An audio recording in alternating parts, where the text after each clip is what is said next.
Afternoon, folks. I'll just sort out the stream on Facebook.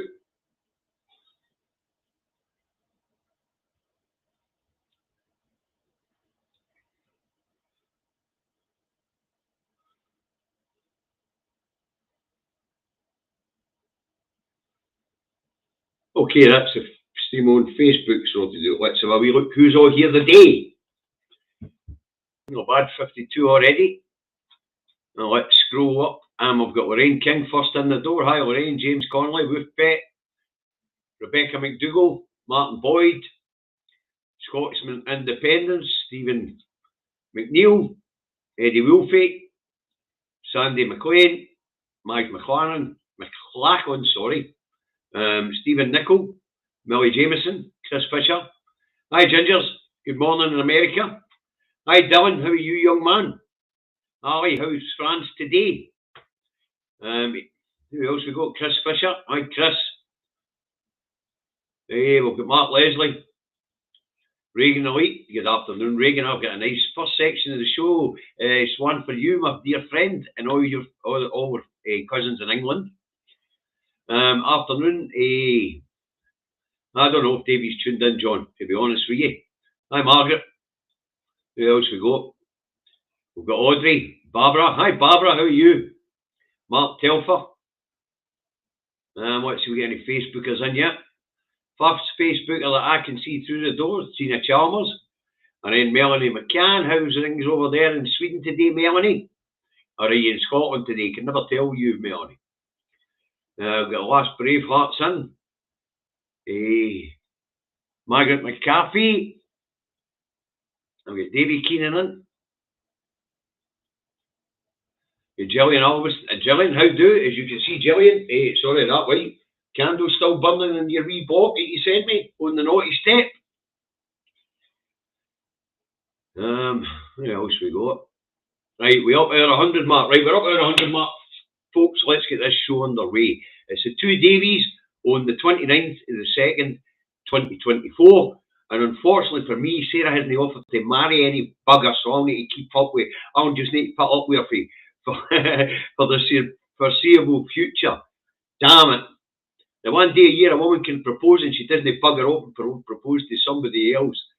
Gordon, you're tuning in for Egypt, are you? I hope you're enjoying Shamble Shake. Right.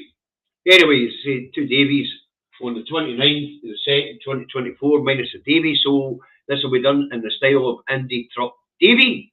So it's Indie Truck Davy out the truck and at home in his office in Salisbury, North Lanarkshire, where I always am these days because I now work in the evenings.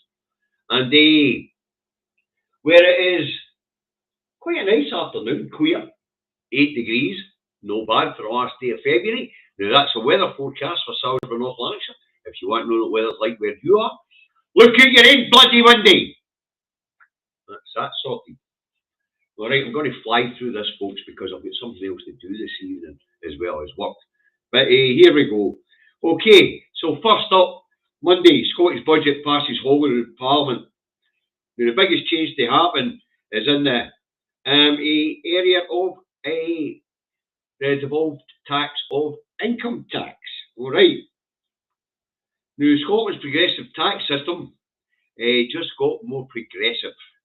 The SNP Green government, coalition government in Scotland, have introduced a sixth tax ban. For those in England, we don't have 3 tax bans, we have 6. That's how we have better public services, but we'll get to that as we go through this, right? So, as of April this year, those earning over £125,410, I believe it is, will now pay a tax rate of 47 pence in the pound. But we'll get there, okay. Right, so viewers in England and Wales that wonder how Scotland pays for the better social contract with our government that you have your government in Westminster and in Cardiff, well, it has to do with the tax system. Now, I did a short on this because the people in England seem to have a disconnect between paying taxes and public services. You want good public services, you pay taxes. But what we see in the news down that road, thanks, John, the truck driving legend, still a driving god. But it'll all help, John. It'll all help. There's a lot of hungry people We'll put that up in a second. There's a lot of hungry people out there, John. So I'll help. Anyway, as I say, for those in England and Wales, one of the reasons why we have a better a better social contract with our government is taxation. As I say, the people in England, they seem to have lost the connection between taxation and good public services. I mean, as we've seen the press down there at the moment, it's all about the budget coming up and how they're all screaming for tax cuts. But at the same time, they're complaining how crap the public services are. There seems to be an actual disconnect between their politicians and how economics work, and the public and how economics work. You want good public services, pay your bloody taxes. Anyway, back to what we're talking about, alright. Now, here in Scotland, we have a more progressive tax system that spreads the burden more evenly across those in income barriers in Scotland. So, for our cousins in England and Wales, our progressive tax system protects the least well off and pays for better public services. So what are the 6 tax rates here in Scotland? Okay, the personal allowance, which is set by Westminster and by which people in England and Wales start paying tax, is £12,570. Okay, and in England and Wales you will pay 20% at that rate. Here in Scotland, from £12,570 to £14,732, that's what we call the starter rate, you will only pay 19% income tax. Alright, now in the basic rate here in Scotland, remember we've got 6 rates. Now you can write this down, folks, in England and Wales, you can start doing the calculations for yourselves. Anyway, the basic rate in Scotland starts at £14,733 and goes to £25,688. And people on that rate will pay 20%. Jordy, you're going to do a college run. Thanks very much for your donation, my friend. Thank you. You've been quite generous for the last wee while, Jordy. Thank you very much. Anyway, and then we move from the basic rate to the intermediate rate. The intermediate rate is from £25,689 to £43,662, and in that earning bracket, you will pay 21% in the pound. All right, the higher tax rate goes from 43,663 to 120,140, and in that bracket, you will pay 42% income tax here in Scotland. And the top rate, which is the new rate which has just been introduced, band number 6, from £125,141 and over, the tax rate is 47%. Now, as you can see, because there's 6 bands and they're spread out a wider set of earnings, the Scottish Government widens its potential to bring in more money from the taxpayer. All right, now let's have a look at how the bands work in England. You've got the basic rate in England, which goes from 12,570 to 50,270, and they all pay 20% of that. Now we've got 2 brackets in there, 2 additional brackets in there, bringing in more tax revenues.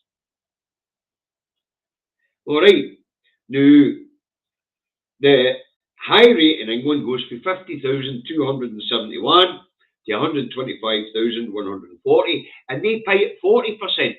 Here in Scotland, at that rate, they're paying 42%. See how the burden's been spread, and the lowest tax bands here in Scotland pay less than what they do in RUK. All right. Now, and of course, the top rate in RUK is for £125,141 and over, and it's taxed also at 47%. But there's that wide disparity in the income brackets gone between 50,000 and 125,000, or 12,000 to 50,000. And that's how we pay for better public services in England and Wales. Now, how it works basically is that most of the employees in Scotland are sort of in the intermediate and top rate. So they're 25,000 but below 43, or our 43 but below 125.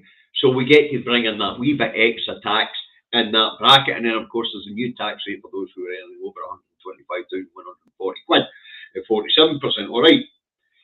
Now, the other reason why we have much better public services here in Scotland is because our government knows how to spend money. There is less waste in the public services. There is no theft whatsoever to the public purse. It's not possible at Holyrood. It's set up that way, so it can't be done.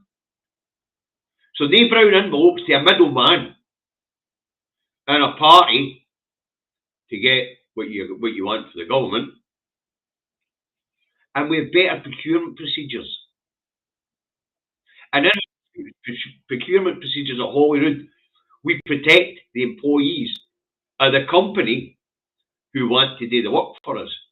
Because we tell them, if they want a public contract, they have to play by the Scottish Government rules, and that includes the Scottish Government living wage. So that's how we get a better public services here in England and Wales. We have a more progressive tax system. So the disconnect that England and Wales has between the idea of paying tax and good public services is a bit of a problem. Now, of course, the other thing that the cuckoos in the nest, or as we call them here, the British nationalist parties in Scotland, are all screaming is Scotland's the highest tax rate in the UK. No, it's not. Because when you level all out, those in the least pay the least. And of course, the other thing they're screaming is that the people will leave, the rich will flee, those in the intermediate and a high tax bracket will bugger off. No, they won't. Thanks very much, Dexter. No, they won't. And there's a reason why they won't. And that is the better public services. So I would just outline for the people doing that road what it is that the people in the intermediate and top rate here get that makes sure they wouldn't fly for Scotland. Okay. So let's take a young family on 43,000 to 125,000. Let's call them a reasonably successful family here in Scotland. What do they get in that social contract that means they're not going to flee? Well, let's start out when they start their family. Baby's born, baby box. Ensure the child has what it needs for the first 6 months in life. And every single child gets it. It's no means tested. Every child gets it. Okay. Now, the child becomes a toddler and requires childcare. So they get 30 hours a week free childcare provided by the Scottish Government. Whether that be nursery care or a childminder, that's paid for the Scottish Government, right? They get free school meals for their children from primary 1 to primary 5, but we're supposed to be extended to primary 7, but because of austerity cuts down that road, we've had to cap that now. So they get their breakfast and they get their lunch while they're at school. Up until primary 5. And then of course we have the free school meal scheme for anybody who's in a low income bracket and meets the criteria, because that is means tested, unfortunately. We don't want it to be, we just want to feed kids in school, simple as that. That's the aim of the Scottish Government. Right, now, so the kids now are toddler, and to go to Nashers. Free dentists, free dental service for our children up to the age of 25. Free eye tests for everybody. Nobody pays for an eye test here. Think about people in England and Wales. More progressive tax system. You don't have to pay for your kid's dental appointment twice a year. You don't have to pay for a kid to get his eyes tested every second year. You're a bloody saving in a bit right away. Right. We've got a young carers allowance for any young person that has to care for another member of their family. We don't have that in England or Wales. We have no prescription charges for anybody, ever. I dare say children in England and Wales are exempt, but that's beside the point. That's a great saving for any family, especially a family who've got people who are ill. Right? We get free social care at the point of need, and it's not age restricted. You don't even have social care in England. But that's the disconnect. Apart from dishonest politicians who are stealing for the public purse and procurement's crap down that road in England. You know, we have free social care here, no matter how old you are. If I become old tomorrow, I'm under pension age. You had to get social care in England. My wife can apply for social care for me, and she'll get it. So while you're trying to sort social care in England and Wales, we've already got it sorted and paid for. That's because we have a more progressive tax system. All right. We get £275 per year means tested for families who are on benefits to be able to pay for school uniforms because they're bloody expensive. We have no university tuition fees. There are savings for for anybody on 43,000 to 125,000, at least £9 a year. There's no paying an additional £9 a year in taxes because they live in Scotland. Right. We have free bus travel for children between 12 and 23-year-old. You don't have that even for your under 66-year-olds in England and Wales. By the way, free bus travel starts here in Scotland at 60. That's what we call a progressive tax system, folks. Now, what else we got? And out with all the special things that are laid on for their children, to the cradle to the grave. Remember that term? I was taught that when I was growing up, that the state would always look after me, cradle to the grave. Well, there are advantages that means that the high earners won't flee Scotland. Lower council tax in our UK, lower water costs in our UK, and clean waterways. No road or bridge tolls, no peak time rail costs. Free travel, as I say, for the over 60s.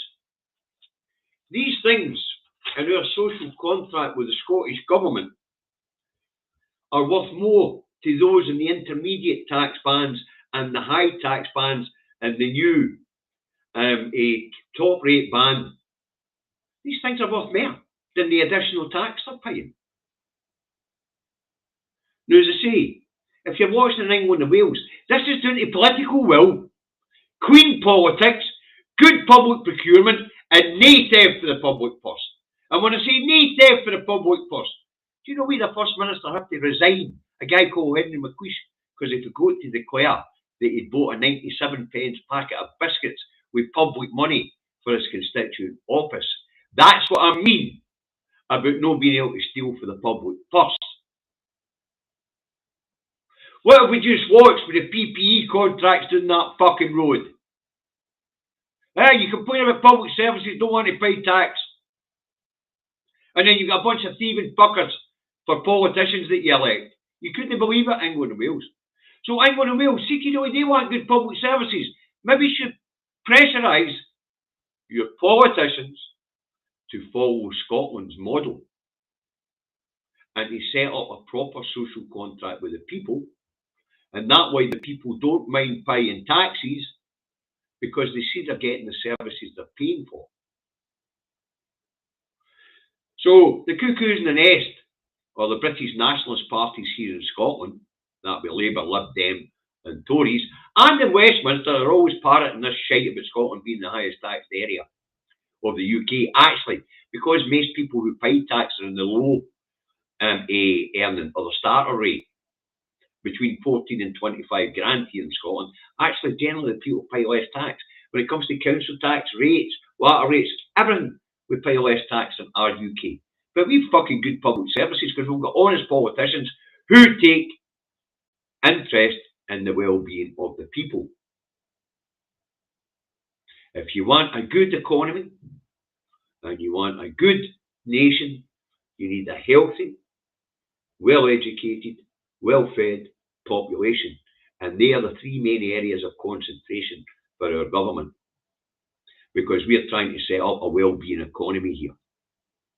But if you ever wondered why it is that public services are great in Scotland and shite everywhere else, well, you're waiting 4-6 weeks for a GP appointment and we pick up a phone and get one. That's why we pay tax.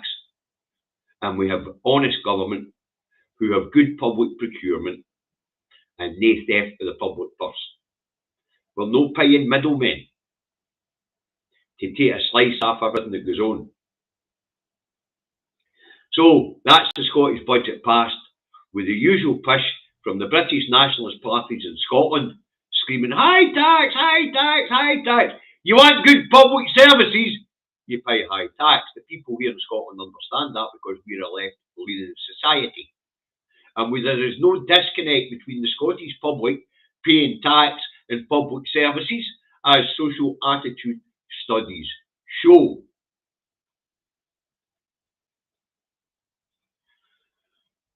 As a home support worker, every piece of equipment they need at home is free, from a long handling sponge to a chair to help them in and out of the bath. That's very true, Liz. But that's because we have social care here. They don't have that. Quentin's back. Aye, Quentin. Who else has I seen you? Aye, and if you want to know about corruption in Westminster, try the VIP files for the Good Law project on YouTube. So, folks in England and Wales, because I know we have an audience in England and Wales, when they tell you that yous are subsidising public services in Scotland, you now have the ammunition to tell them, shut up and stop talking rubbish. The Scots have a more progressive tax system, and remember, 40% of the Scottish wealth is held by Westminster for reserved matters. So we run the country on 60% of what our economy produces. So you don't subsidise us, actually it's the other way around.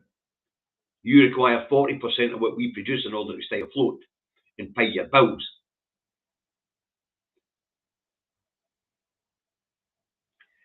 So, as I say, those watching in England and Wales, when you're complaining about your crumbling public services and infrastructure and the public services like schools and courts and things like that, you can look squarely in the mirror and say, should we have pressurised these politicians to do something else? Should we be pressurising these politicians to clean up politics? Should we be pressurising these politicians to put in place public bodies for doing things like public procurement? You know, because you don't subsidise us. We have a more progressive tax system with 6 tax bands. And we spread the burden of paying for the public services right across society evenly. And there is no disconnect between the Scottish public and paying taxes for public services the way there seems to be in England and Wales. Okay, let's move on. Also here in Scotland, the next couple of stories relate to unelected peers. Also here in Scotland, wee pishy pants Lord Job Folks is at it again. He puts out a tweet. Saying, if the SNP lose their Westminster majority, he would like to use Westminster to force an election on Holyrood. And he asks constitutional experts to get in touch to tell him how to go about it. Anyway, constitutional experts turn their along and tell him to stop being stupid, wouldn't they? You know, because honest to God, you know, history professor Duncan Ross replied to wee pishy pants Fuchs, Lord of the Weak Bladder. And what he writes is, unelected peer demonstrates once again his failure to understand democracy.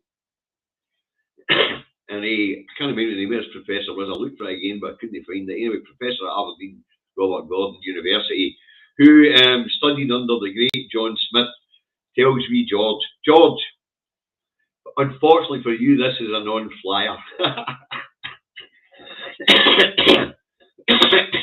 Now, why does we George want to push Westminster into holding the Holyrood election, or forcing Westminster Holyrood into election? Here's some of the breaks you get from the Scottish Government. Thanks, Alistair. Anyway, why would they want to push for a Scottish election if the SNP lose their Holyrood heads our Westminster majority. Out of the Scottish MPs, of course, 57 of which. Wee George believes that if he could push a Holyrood election and Cuckoos and the Nest could form a coalition to keep the SNP, Green and any other independent parties out, then independence would be deep in the water. Unfortunately for wee fishy pants, Lord George Fawkes of the weak bladder, he doesn't seem to quite understand that Poland says that the SNP are going to take a water majority, a landslide, at the next election. And the way that Labour politicians and peers are behaving, that's more likely every day. Right, let's move on again. And the next story, because the first one came out an awful lot of time explaining to people in England and Wales why we have better public services. Anywho, next one up, to make it into the stupidness rankings when it comes to Labour fails, is Baroness One Brain Cell Bailey of We're Missing a Village, Idiotshire. Now it's Miss Bailey or Baroness Brain Cell less of We're Missing a Village in Idiotshire go to say for herself?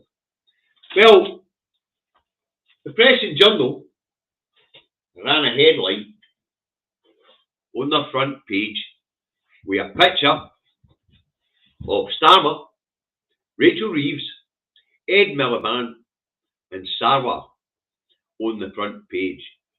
And it said, traitors. Let's see if I put a picture up for you so you can see it yourself. Let's see if I put a picture up for you. Yeah, well, I think this is us here. Let's look, share screen, FB, share. Now, I don't know if this is going to come in big enough for you to see, folks, but here we go. Yeah, I'll scroll down a wee bit so you can see the headline. Anyway, there it's there. The Press and Journal. You get Starmer, Rachel Reeves, Ed Miliband, and Sarwar, and the headline is The Traitors. Now, what's the problem? Well, the problem is apparently the First Minister retweeted it. And as part of the culture wars, Baroness One Brain Cell Bailey of We're Missing a Village, Idiotshire, says in these times of stress and threats to MSPs and MPs putting up their pictures on the front page or retweeting their pictures or Xing their pictures or whatever it's called now on the front page was dangerous. If Baroness One Brain Cell Bailey of We're Missing a Village, Idiotshire has a complaint about that headline, as the First Minister pointed out, she should speak to the Press and Journal. What's the real reason Baroness One Brain Cell Bailey is upset with the First Minister retweeting this? Well, the Press and Journal is a regional paper.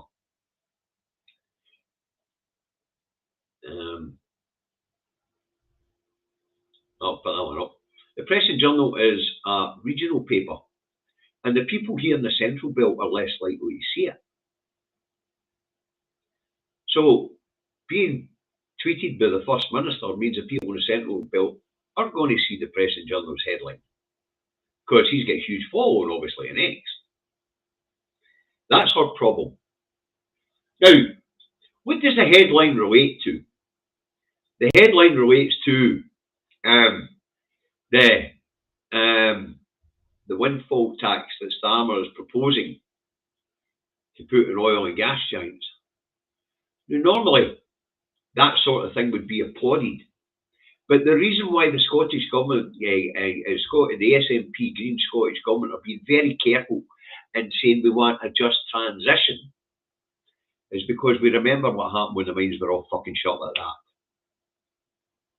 We remember when the steelworks were all shut like that. There was no transition, and it was a fucking disaster as we moved from a post-industrial economy to what we now call a service economy. That's what Thatcher did, and it wrecked communities, put whole generations on the brew. Now, we understand that we've got to move away from oil and gas, but the idea is a transition period of 30 years. That's a plan for the Scottish Green Government at this point in time, and that the money raised in taxing oil and gas would pay for that green transition. And the idea of having a transition period is so that those who are working in the oil and gas industry can retrain, and those coming up don't let train in the oil and gas sector at all, they train in the renewable sector. So the reason why the SNP object to Starmer's plans at this point in time is because we're getting the usual stuff with industry, whether it's true or no, but we're getting the usual stuff with industry telling us that this would mean that they would stop investing in the oil and gas sector in the northeast, which could lead to the potential loss of 100,000 jobs. Bang! Just like they did with the mines. Bang! Just like they did with steelworks. It would be another fucking disaster. We understand we've got to move away from oil and gas, but let's do it right. Let's not have another disaster like when they shut the mines down, like when they shut the steelworks down, and the devastation that there was to the communities where these industries existed. And that's exactly what the Scottish SNP Green Government are planning to avoid. So that's the objection for Humza Yousaf to this windfall tax, because it could see, bang, end of industry. And we know what happened in the, with the end of mining. Instead of having a transition away from coal into oil and gas, that they have, bang, already mend the bruise. Communities devastated. Same happened with the steelworks here in North Lanarkshire. Bang, devastated communities. And that's what we're trying to avoid. Okay, so that's what it's 2 shares. But Baroness Lanbrain Bailey says the First Minister shouldn't do that because MPs are already under threat. That's bollocks, but we'll get to that in a minute. We will get to that in a minute.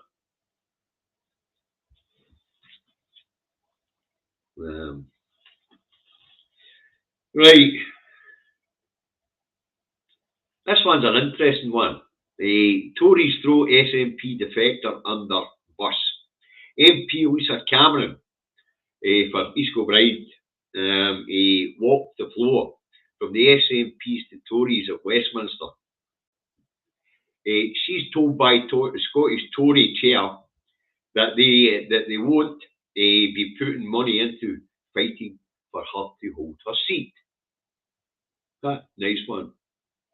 Anyway, Craig Hoy, Scottish Tory chair, tells Telegraph they will fight to hold the 5 seats, the 6 seats they've got now, but that's one will disappear, that's becoming 5.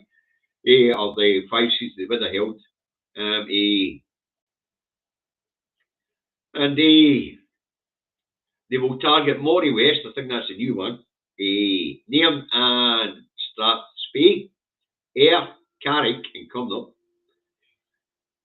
East Renfrew and Argyll and Bute.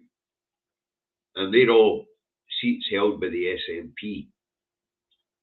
But East Kilbride's not in it. Why are they not throwing money at Lisa Cameron's seat after she walked the flare? Because polling tells them the SNP's won the back. Simple as that. Polling tells them the SNP's winning that seat back. I mean, the Tories were never in that constituency when the original vote was held. And Lisa Cameron was elected as SNP. But what a blow, eh?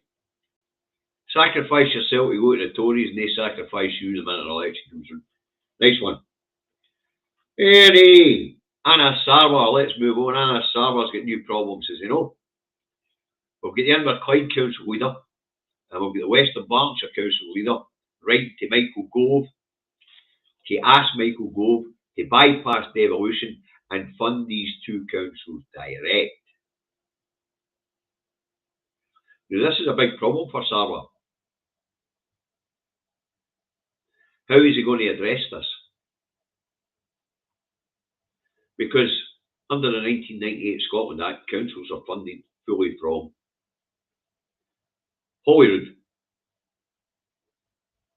Now, what we do know is that they've overridden that with the internal market bill to fund directly in certain projects. But this is all part of the levelling up thing, and it's not going direct. It's been awarded to council areas. It's not been awarded to councils as such. It's for specific projects. But this would really be a breach of the devolution settlement and the 1998 Scotland Act.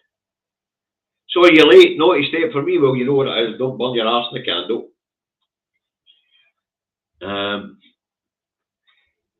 This is a big problem because basically what these two Labour council chiefs are asking Gove today is shut down the Scottish Parliament by default. And that would put Sarwar out of job. But if we remember, there was a Stussy, and this included the Britain parties in Holyrood, when the internal market bill meant that the levelling up money wouldn't be going through Holyrood for Holyrood to decide where it was spent. Westminster would be allocated it direct. That was screamed down by all the parties in Holyrood. So to have two of his council leaders write to a Tory minister to ask them to bypass devolution, that's a big problem for Sarwar. That's a huge problem for Sarwar. Because basically he's got council leaders asking for him to be put out of business. For him to be made unemployed. How's he going to address it? Well, Mr. Sarwar, when asked about it in the press, had no comment. I guess he has no answer. Or maybe he has. We know that Starmer intends to tinker with devolution when he gets in. And Sarwar's said that his future is tied up with Starmer. Well, maybe the tinkering with it will be to hollow out even more.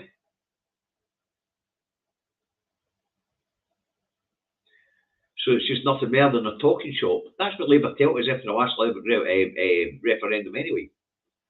Neil MacDonald, that's why he's no longer an MP. Says all we need to do now is bayonet the wounded and strip Holyrood to the point where it's nothing more than a talking shop. Yeah. So as I say, this is a major problem for Labour here in Scotland. Either they support devolution or they don't.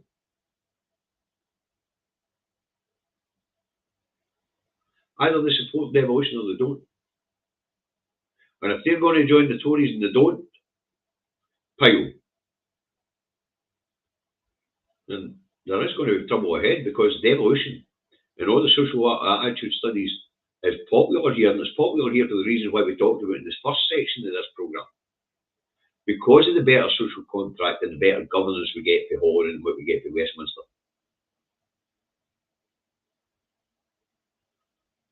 So this is a problem for Sarwar. This is a problem for Labour. It could also be a problem for the Scottish people. So eyes on the prize, folks. Election coming up. Remember, put your cross in the SNP box. Right, let's move on down that road. Let's move on down that road to the House of Thieves and Carpetbaggers. For those watching internationally, that is the Westminster Parliament, the so-called mother of all parliaments, better known to the rest of us, even the folks in England and Wales, as the biggest house of corruption anywhere in the Western world. So what's going on down that road? Now let's start up. Lindsay Hoyle lies to SNP leader Stephen Flynn and breaks his word. And this takes us back to last Wednesday and the debate on Gaza, when Chris Bryson, Labour MP, goes on to Channel 4 to tell us all publicly that, yep, Labour strong-armed the Speaker to hijack the SNP's motion day. The SNP's opposition motion day. Anyway, let's have a wee look at this whole pile of shite that's gone nowhere and will be swept under the carpet. We'll get to why it's a whole pile of shite and be swept under the carpet. When Mr. Hoyle stood up to tell us of his decision, he told us that Section 31 was out of date and he'd decided to allow the waiver amendment. By the end of that debate, Mr. Hoyle was telling us he was doing it for the safety of MPs because of threats of extremists outside. Dog whistle, 2 racists in England. His target, the Muslim population. Unbelievable. To save his own skin, he demonised 7 million people in the UK. 4.5 million of them in England. Unfucking believable. So it went from archaic rule, I'm changing it, to I did it to protect you. It's my job to protect you. His job to protect him. Who the fuck does he think he is? And what does he think he's running? He's a school teacher. Lying toe rag. Anyway, what's the story with Hoy? Well, also, when he was giving his grovelling apology and saying he was protecting the MPs from Muslim threats, he apologised to Mr. Flynn, the SNP leader in Westminster, and told him put in a Section 24 for an emergency debate on Gaza. And we'll have that debate. So, taking the man at his word, put in a Section 24 for an emergency debate in Gaza. Boy comes to the Party of Commons, says, I don't normally explain these things, but I will. Fuck off, SNP. Mission accomplished. We kept the term collective punishment out of any motion on a ceasefire in Gaza. Now, I had an interesting debate on the Snowflake channel, a Discord channel, with a young YouTuber from Devon. And he was talking about how the SNP were playing politics for us. What the fuck? The establishment had to protect itself. And the term collective punishment of the Palestinian people by Israel would have been admitting that they were complicit in the war crime. Now, on the Section 24 for the new debate, the SNP wanted to move things forward to the sales of weapons to Israel and things like that. You know?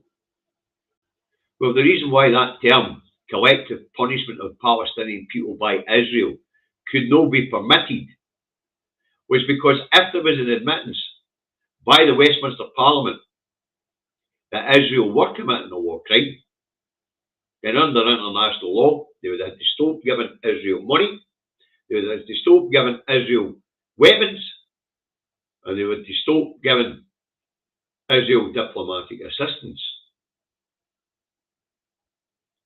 That whole fucking coup that happened last Wednesday was there to protect the UK and the US's reputation in the international community, and it was to ensure that the vast military industrial complex in the UK and the US could continue to supply arms to kill innocent Palestinian women and children to Israel. That's what that's all about. Hey, Clinton's no a unionist, he's just a wee bit mad, that's all. Hey, so no Joseph Hoyle will break the rules to protect the state and its image on the international stage. He also broke his word to the SNP, but that doesn't matter a fuck to them. The other reason why it was done was quite simple, and people weren't thinking about it at the time, and that was shut up, jock, get back in your box. Foreign affairs is reserved So they'd have fucking voted it down anyway. Whether it was a good idea or no. That was the other thing they didn't want after they voted down. Look how bad it made them look in the eyes of the electorate. Recent polling shows 70-odd% is want a ceasefire. And the Westminster politicians, Starmer and Sunak, are out of sync with the people in this fucking slaughter in Gaza. But that's what that was all about, folks. Nothing to do with playing politics, nothing. Nothing to do with Labour facing a potential rebellion, nothing. To do with protecting America and the UK's position in the international stage. And as we know, there's a case going on in the International Court of Justice at the moment. And if you haven't seen the Arab League's submission yesterday, come on to my Facebook timeline. In fact, I might I'll grab a link for it and stick it in there. But geez, this is worth a watch. There we copy link address.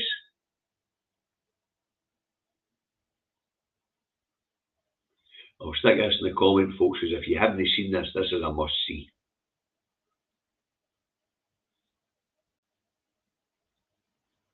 I can't put it in the comments on Facebook at the moment, folks.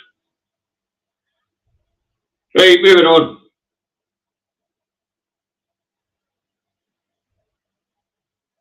The culture wars. Now, let's have a look at it.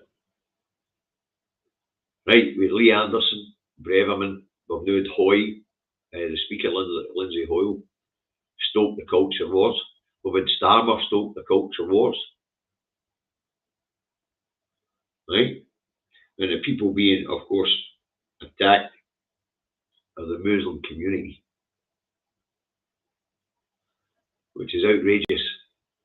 But when we look at these culture wars, and we look at the language being used by Braverman, which is talking about peaceful protesters protesting against a genocide in Gaza, hate marches.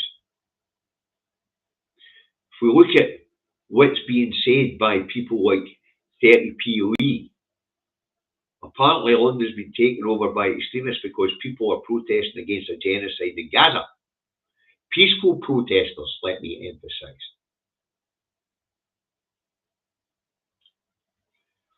And we're having this stoked by people at Hoyle talk about MPs being attacked in their constituencies. And we'll get MPs coming out and actually saying, no, we're not being attacked in our constituencies. They're protesting outside them, our constituency offices.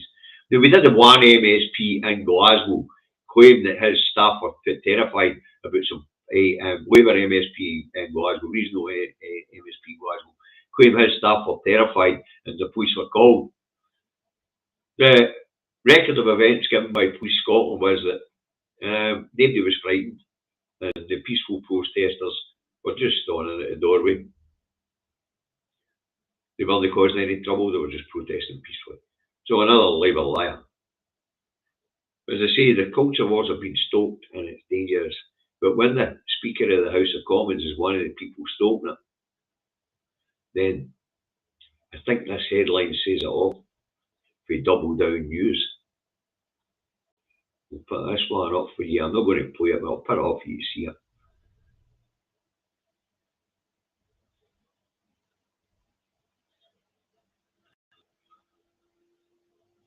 This is Peter Osborne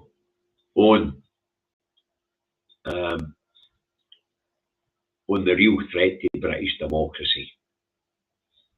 And that's it there. As far as he's concerned, Peter Osborne, it's Braverman, Starmer and Hoyle. Now, if you haven't seen the video, jump on to Double Down News and watch the video there on YouTube. Absolutely cracking video. But that's the real threat to democracy. So it is. Hey, where are we doing? Aye, nice one, eh? Now, Peer the Level and Up Minister Michael Gove has been reported to the Standards Committee. Another bloody one. Another bloody one. Anyway, according to the Guardian, it's relating to hospitality received and forgot to declare on his register of interests. I'd like to know what else he has to declare. I wonder how many brown envelopes he got for the PPE contracts. Yeah. So wee Govies in trouble. Apparently, this one away, boy, you're heed away. Remember a guy called David Miller? Used to be a Tory MP, I believe. Anyway, his company received 167 million quid worth of contracts by the VIP lanes. Miller designed. Never designed a PP, a PP in their bloody life. But anyway, they got 167 million quid worth of public contracts. Apparently, he took wee Govey to the fitty, like Queen's Park Rangers. And they provided hospitality worth more than 300 quid, so it should have been declared on the register, hasn't been. So Govey's in the poo. This one's a slap in the wrist, though. I can't see Govey getting a 35-day suspension. But it's still funny. Wee Govey is now wearing Savile Rousseau's, you're right. And more trouble for Sunak. Man, English politics is a mess. Tory MP Scott Beaton of Blackpool South received a 35-day suspension after his role in a lobbying sting. Now, in Blackpool, the Labour Party chair, Annalise Dodds, has called for Mr Beaton to resign to save constituents the cost of a recall position. I couldn't quite get why Annalise Dodds was getting in this one. Surely, if the Tories are going to spend money, this near the election is a good thing to put in their coffers. Anyway, so what is it that the Scott Beaton got the 35-day suspension for? Break lobbying rules. A couple of Times reporters pretending to be for the Gambling Commission or for some gambling organisation, a lobby group or whatever. They approached them to lobby on behalf of the gambling industry. And Mr Beaton told them that he's wanting to breach lobbying rules for a wee backhander. So, of course, the Times reporters go write the report. Last April, Mr Beaton is suspended. And this week, handed a 35-day suspension from the Commons, which could lead to a recall petition. Will his constituents call a recall petition this close to an election? We'll see. But Blackpool's not having a good time here with their MPs, are they? So last week I was reporting, or was it Monday? I was reporting that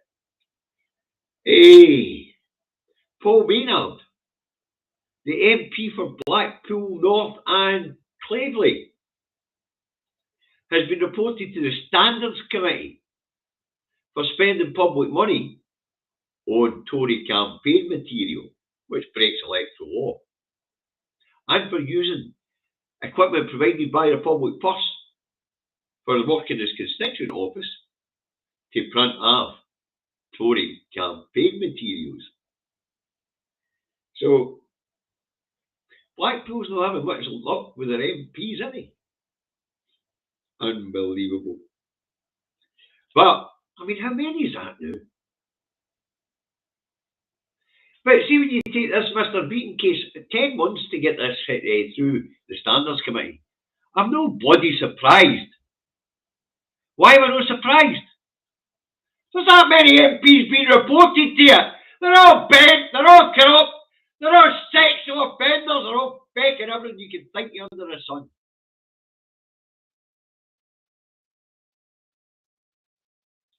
Well, apparently that's according to the press. I'm not going to say that's true or no.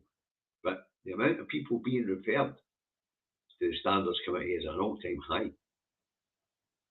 They're being referred for inappropriate behaviour, bullying, sexual offences. They should be going to court, never mind bloody Standards Committee. No. Breaking the lobbying rules.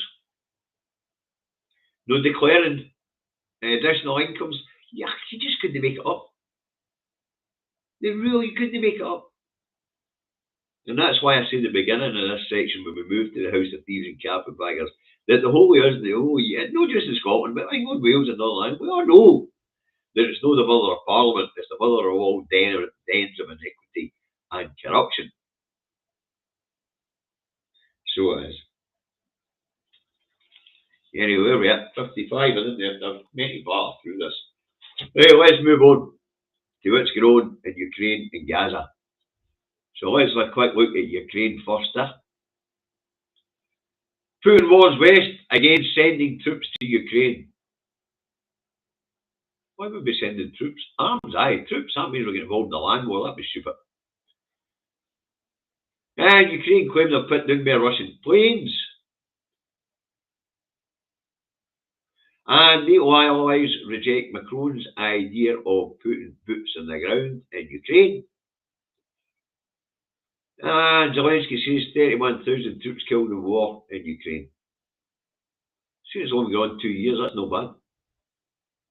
I know that sounds pretty, I know that sounds terrible coming from me. But as an ex-soldier looking at it, and how long that conflict's been going on, the Ukrainians have only lost 31,000 troops. That's not bad for a 2-year conflict. Well, if we look at the slaughter in Gaza at this point in time, 30,000 civilians dead, plus, because we don't know what's under the rubble, 12,000 of children, 8,000 of women, and I still haven't seen a Hamas soldier. Nobody in uniform. I've never seen any Palestinian tanks, any Palestinian helicopters, any Palestinian planes. How can it be a fucking war? One side doesn't have an army. How can it be a war? Anyway, let's pop over to Gaza and see what's going on there, shall we?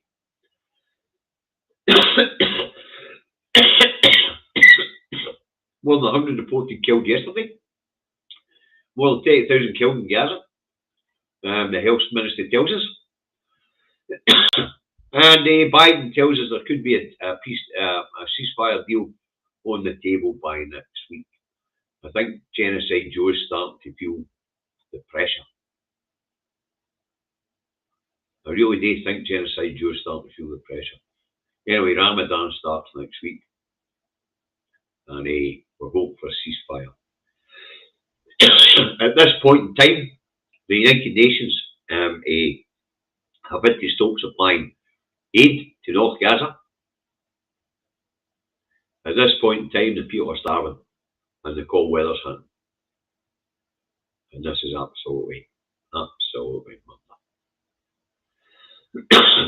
And as we know, Netanyahu released his plans for Gaza after he decides to call a halt to the slaughter. And his plan is that the area now known as Gaza and the West Bank will be forever known as Israel, from the river to the sea. And they will be forever under Israeli sovereignty. You see me all for the Palestinian people much, does it? We're over, and as I think I've already mentioned this in the video, that they also intend to brainwash the Palestinian people to forget who they are through re-education programs.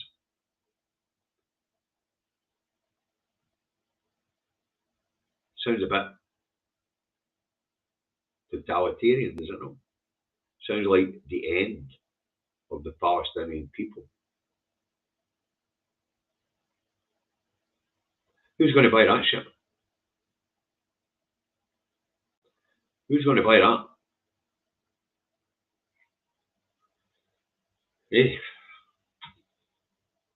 Anyway, that's the roundup for the day. I hope you found it interesting and I hope you found it informative. Especially people in England and Wales who watch it further afield, who are wondering how public services work here and how they're funded here. I hope I learned a wee bit about the social contract that people of Scotland have with its government compared to the rest of the UK. Gives you a wee insight in the differences and the divergence between Scotland and England. or Scotland in our UK. They say our government seems to have the well-being of people at heart. Westminster can give a shite about anybody except for their corporate backers, and that includes the people in England and Wales. As for Northern Ireland, nobody even thinks about Northern Ireland. Northern Ireland's an after fucking thought. Northern Ireland's that wee mad auntie that you keep locked in, in the attic. That's Northern Ireland. That's what the people of England think of Northern Ireland. The Westminster think of Northern Ireland. Just look that wee mad auntie in the cupboard and forget about her. Alright. So, as I say, I hope you enjoyed it. I hope you found it entertaining. I hope you found it informative. Now, this is a two Davies. You know, when I'm doing an Indie Talk Davy, I never say share. I never say hit the like. And I never promote myself in any way. But because this is a two Davies and we are raising money for food banks, as you know, please hit the like button on YouTube. Please subscribe on YouTube. Please share across your social media platforms. It helps the algorithm, and helping the algorithm means that we get more advertising revenue to be able to give to food banks. All right. Thanks everybody for your kind donations today. Viewing figures are fantastic. Peak viewing there was 232 live. Can't argue with that. That's brilliant across both platforms. As I say, thanks for tuning in, and for our friends in England and Wales who actually believe the bollocks that they are subsidising our public services, I hope that education on how our public services are funded, given to you today, inspires you to batter into your own politicians to ensure that you get a social contract similar to ours from them. Have a nice day. Look after yourselves. Eyes on the prize.